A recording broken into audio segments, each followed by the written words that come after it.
Salut à tous! Juste avant que la vidéo ne commence vraiment, je voulais vous inviter à vous abonner. Enfin, si le contenu vous plaît. On s'est rendu compte qu'actuellement vous êtes encore très nombreux à regarder nos vidéos sans être abonnés. Sachez que ce petit clic pour vous c'est gratuit, mais pour nous ça change tout. Votre abonnement apporte énormément à Fabastien et moi, mais surtout au développement des échos du doublage. Allez, on plonge dans le vif du sujet. Aujourd'hui, on va parler d'un comédien dont le timbre incarne une certaine idée de la noblesse, de la bravoure ou encore de la loyauté. Un artiste capable de passer de la candeur d'un hobbit à la détermination d'un super soldat avec une aisance déconcertante. Moi, c'est Fabastien. Moi c'est Amélis.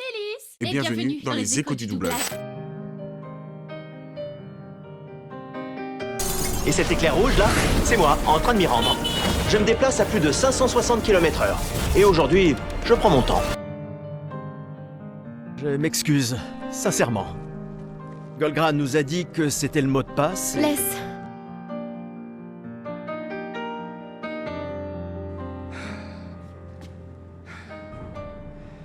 C'est bien le cul de l'Amérique.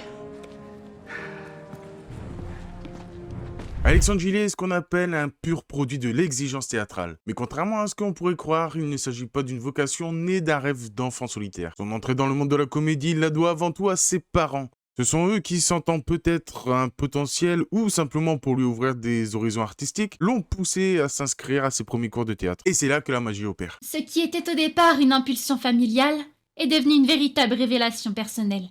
Alexandre y a pris goût, découvrant le plaisir du verbe et de l'incarnation. Pour transformer cet essai, il a choisi des maîtres d'exception. Il a d'abord forgé sa technique chez le légendaire Jean-Laurent Cochet, une référence absolue pour la diction et le respect du texte classique. Mais il ne s'est pas arrêté là. Pour approfondir sa palette et pour toucher une vérité plus organique, il a rejoint les cours Blanche Salan. C'est là qu'on enseigne la méthode de l'acteur studio basée sur le vécu émotionnel et la spontanéité. Ce double cursus entre rigueur classique et vérité intérieure a fait de lui un comédien d'une précision redoutable dès ses débuts à la fin des années 80. En effet, dès la fin des années 80, sa voix claire au médium stable et rassurant s'impose naturellement dans les studios. Mais pour Alexandre, le micro n'est pas un simple outil technique. C'est un prolongement des planches. Il explique souvent que le doublage demande une humilité totale. Il faut savoir s'effacer derrière l'image pour laisser briller l'acteur original, tout en apportant cette couleur française qui rend le personnage immortel pour nous. Sa voix est aujourd'hui indissociable de visages qui ont marqué l'histoire du cinéma contemporain. En effet, on ne peut pas parler d'Alexandre sans évoquer son lien indéfectible avec Chris Evans. S'il ne l'a pas doublé sur ses toutes premières apparitions dans le MCU, il est devenu son ombre indispensable à partir de son caméo mémorable dans Thor, le monde des ténèbres, sorti en 2013. Le costume est un peu chargé et tellement serré. Mais quelle assurance! Je me sens devenir le défenseur de la justice. Et tu veux qu'on ait une discussion virile sur la vérité? L'honneur? Le patriotisme? Mais leur collaboration dépasse les frontières de Marvel. C'est à partir de là qu'il s'installe définitivement comme la voix française de Steve Rogers, alias Captain America. Il porte le personnage dans ses moments les plus héroïques et les plus sombres.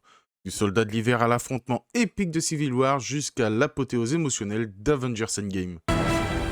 Avengers!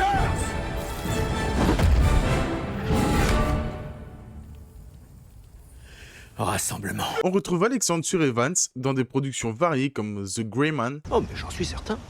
Mais ce qui est bien dans le privé, tu vois, c'est que les raisons perso, j'en ai rien à cirer. Ghosted En moyenne, une fois tous les 2 jours, les bégonias ont besoin d'un peu d'amour. ou encore le film Marie. Elle doit s'ouvrir au monde. Elle a pas d'amis de son âge. Elle est pas sociable. Elle sait pas se comporter en enfant. Avant-hier soir, elle m'a dit que même si l'Allemagne renflouait l'euro, une crise mondiale n'était pas exclue. Mais avant de porter l'uniforme du Capitaine, Alexandre a porté un fardeau bien plus lourd. Un rôle qui a littéralement changé sa carrière, celui de l'anneau unique. Et oui, il est la voix de Frodon Sake interprété par Elijah Wood dans la trilogie monumentale du Seigneur des Anneaux. C'est merveilleux de vous voir, Scandale.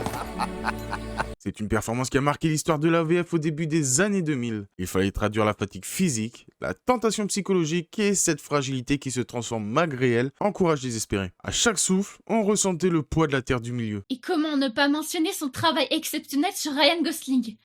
Alexandre Gillet est le comédien qu'il a le plus doublé en France, prêtant sa voix à l'acteur dans la quasi-totalité de sa filmographie. On l'entend inviter la mélancolie de La La Land. S'il te plaît, arrête de fouiner dans mon appart. Ou encore l'énergie débordante de Ken dans le film Barbie. Je vais avec Barbie dans cette inquiétante voiture-camion banalisée. Une voiture-camion que j'aimerais bien avoir. T'as raison. Elle risque rien.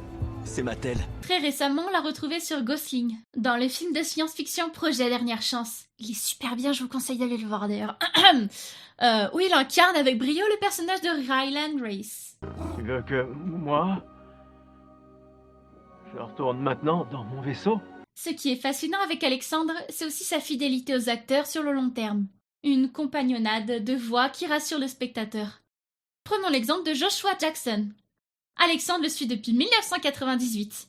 Il était la voix de Pacey Whiter dans Dawson, Votre permis et les papiers du véhicule, ma belle. le trublion au grand cœur qui a fait battre celui de toute une génération.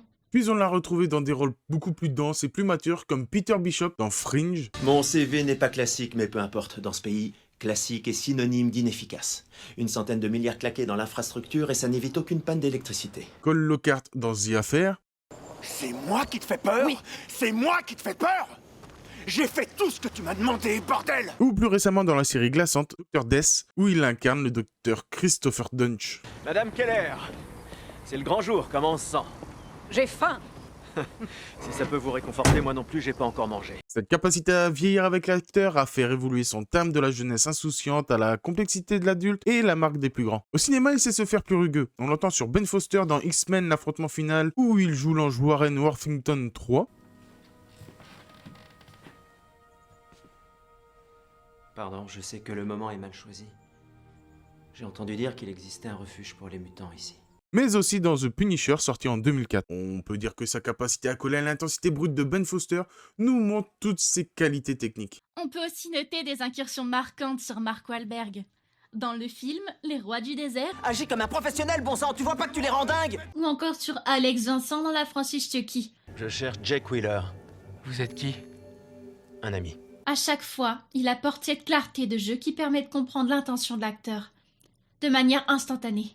Sans même regarder l'écran. Mais là où Alexandre Gillet devient une véritable icône populaire, c'est dans le monde de l'animation et du jeu vidéo. Si je vous dis « vitesse », vous me répondez quoi?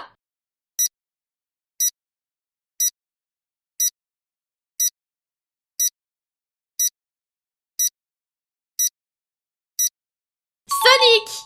Alexandre est la voix officielle de Sonic le Hérisson depuis 2003, en commençant par la série Sonic X. Donc, ce que je dois faire, c'est vous éloigner de ce bouton. C'est un rôle qu'il habite avec une énergie inépuisable et on le retrouve même dans Sonic Boom, Il fallait l'appeler Robogriffeur dans ce cas, ou le Lacérateur, ou Charcutator 3000, mais Robot Flambeur et à tromperie sur la marchandise. Je l'appelle comme j'ai envie. et bien entendu dans la série Sonic Prime sur Netflix. La maison, c'est là où se trouvent nos amis, d'après ce qu'on dit. Et pour le contraste absolu, il est aussi la voix du personnage le plus drôle et le plus plein de sans rire de l'univers DreamWorks. Pinocchio, dans toute la saga de Shrek. Ça pour sûr, on n'est pas venu par plaisir. Quoi? On a été forcé de s'inviter. Passer de l'hyperactivité héroïque de Sonic au ton monocorde, parfois un peu lâche et délicieusement gêné d'un pantin de bois qui tente désespérément de ne pas faire pousser son nez, c'est une véritable leçon de comédie. Il est aussi très présent dans d'autres univers cultes de l'animation. On l'entend notamment sur Rogue Blanco dans Ben 10 Omniverse, Ça je le sais, c'est un honneur de travailler avec vous, chef. ou encore sur Riser dans la série Green Lantern. C'est tout ce dont tu es capable? Tu crois que ça suffit pour m'arrêter? C'est cette capacité à incarner des personnages à la fois droits, analytiques, mais profondément attachants qui fait sa force. N'oublions pas non plus sa présence chez DC Comics où il prête sa voix à Barry Allen, alias The Flash, dans les séries de l'Arrowverse comme Flash, Arrow ou encore Legend of Tomorrow. Et cet éclair rouge là, c'est moi, en train de m'y rendre. Je me déplace à plus de 560 km/h. Et aujourd'hui, je prends mon temps. Et pour les joueurs qui ont grandi avec la première PlayStation, Alexandre restera à jamais la voix de Spyro le petit dragon. Cinder, qu'est-il arrivé? Où sommes-nous? Et l'histoire est très loin d'être terminée. Sa légende continue de s'écrire dans le jeu vidéo, notamment avec le GOTY 2025, l'excellent Clair Obscur Expédition 33. Il y prête sa voix au personnage de Gustave, le leader de l'expédition. Non, c'est juste... C'est le mot de passe. C'est un rôle d'une intensité rare où il double Charlie Cox en version française. Cela prouve une fois de plus que pour incarner des figures héroïques habitées par une mission qui les dépasse, sa voix reste le choix naturel des studios. Alexandre Gillet apporte au métier une précision d'orfèvre. Qu'il soit un hobbit, un capitaine courageux ou un hérisson supersonique, il maintient une ligne de conduite constante. L'insincérité absolue du jeu. Il prouve que derrière chaque grand héros, Il y a une voix qui sait en garder le cœur battant. Nous ne pouvons terminer cette émission sans adresser un immense merci à Alexandre pour toutes ses émotions depuis tant d'années. Sachez qu'Alexandre est très proche de son public et qu'on le retrouve régulièrement dans divers salons, que ce soit en France, en Belgique ou encore en Suisse. Pour ne rater aucune de ses apparitions, n'hésitez pas à nous suivre sur tous nos réseaux. Nous essayons de mettre à jour les dates le plus rapidement possible. C'est l'occasion idéale pour aller le rencontrer et discuter avec lui de ce métier passionnant. Merci à tous de nous avoir suivis, que ce soit en vidéo ou en podcast. N'oubliez pas de nous dire en commentaire quel rôle d'Alexandre a le plus marqué votre vie. Et on se quitte avec notre leader de l'ombre du jour. Capitaine, c'est à vous. À vous tous les amis des échos du doublage, je n'ai qu'un mot à dire. Rassemblement. À bientôt sur les ondes.